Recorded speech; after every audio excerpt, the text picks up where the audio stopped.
PSC bulletin 2025 പ്രധാനപ്പെട്ട current affairs നോക്കാം.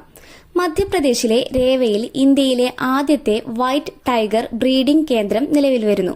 മധ്യപ്രദേശിലെ രേവയിൽ ഇന്ത്യയിലെ ആദ്യത്തെ വൈറ്റ് ടൈഗർ ബ്രീഡിംഗ് കേന്ദ്രം നിലവിൽ വരുന്നു. കരസേനയുടെ കിഴക്കൻ മേഖല ആസ്ഥാനത്തിന്റെ പേര് വിജയ് ദുർഗ് എന്നാക്കി. ഫോർട്ട് വില്യം എന്നായിരുന്നു പഴയ പേര്. കരസേനയുടെ കിഴക്കൻ മേഖല ആസ്ഥാനത്തിന്റെ പേര് വിജയ് ദുർഗ് എന്നാക്കി. ഫോർട്ട് വില്യം എന്നായിരുന്നു പഴയ പേര്. വിദേശത്ത് ജോലി ചെയ്യുന്ന ഇന്ത്യക്കാരുടെ അവകാശങ്ങൾ സംരക്ഷിക്കുന്നതിനായി കേന്ദ്ര സർക്കാർ കൊണ്ടുവരുന്ന പുതിയ നിയമമാണ് ഓവർസീസ് മൊബിലിറ്റി. വിദേശത്ത് ജോലി ചെയ്യുന്ന ഇന്ത്യക്കാരുടെ അവകാശങ്ങൾ സംരക്ഷിക്കുന്നതിനായി കേന്ദ്ര സർക്കാർ കൊണ്ടുവരുന്ന പുതിയ നിയമമാണ് ഓവർസീസ് മൊബിലിറ്റി. സംസ്ഥാനത്തിന്റെ 50ാമത്തെ chief secretary doctor A Jayathilak.